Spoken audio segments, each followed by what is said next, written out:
As a Seattle native, I hate driving down I-5 and seeing the garbage and the tents.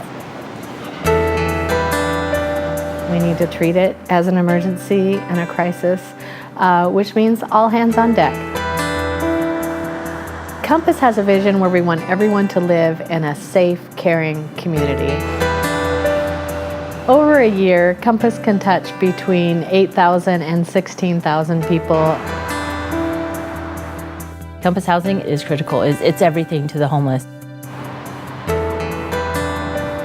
We serve singles and families and individuals in everything from outreach to people living in cars to people who need to take a daily shower or have their laundry done or come in from the cold. We operate 4 emergency shelters for a safe place to sleep overnight. And then we have multiple programs that have longer stays for a transition into permanent housing, as well as nearly 700 beds now of permanent housing that have different levels of services and supports. The last apartment that we lived, we were late with the rent. On the 3rd time that I was late, they just wouldn't accept it and put us out. Renton Vet Center is a wonderful example of our specialty in veterans programs.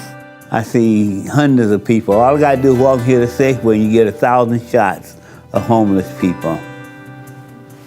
And if it wasn't for this place, I would have been one of them. One of the programs that Compass has specialized at and that we're very unique is our Road to Housing program. And we are the only funded program that does outreach to people living in their cars. The employees that work for the Compass Center, I mean, they come here and get me, they take me to all my doctor's appointments, they accommodate me in every way they can to park by the closest to the door and, you know, and help me in and out and all of that. I was in the Road to Housing program with Alex. He got me into a shelter, and then I ended up here like 2 years later.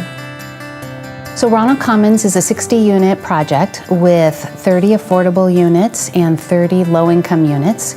And we have set-asides for veterans and homeless families.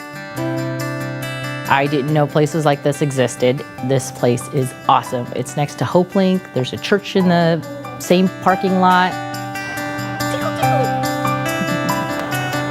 Homelessness does not end with creating housing. It's only when people become housed that their basic needs are being met. That's the time that all of their history of trauma and suffering actually come to the forefront because they're not in survival mode. They now have basic housing. Can't go to a job interview if you're dirty. Can't go to a job if you're hungry. All you're thinking about is, I need to go take care of myself and eat. What does this person do with all of the effects, the accumulative effects of that trauma they've experienced? If there isn't support for them at that point, they're going to lose that housing and cycle all the way back through the system again. If you don't have a good foundation, it falls apart very quick. If we really want to look at what makes us unique, it's because of our commitment to affordable housing, permanent supportive housing, that will allow services to be guaranteed to those folks so that we create intentional community. It's through everyone's committed efforts to support our agency that allows for programming to happen that then creates opportunities for people to become truly successful.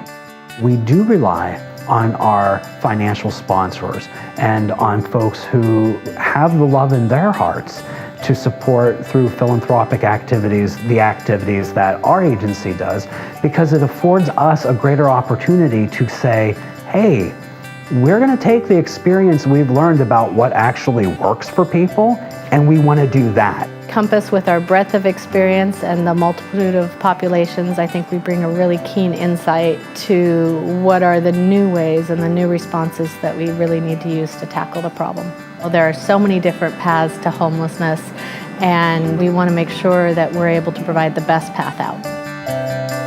Compass have given me anything I've asked for. If I need somebody to hold my back up, they got their hand in the middle of my back holding me up.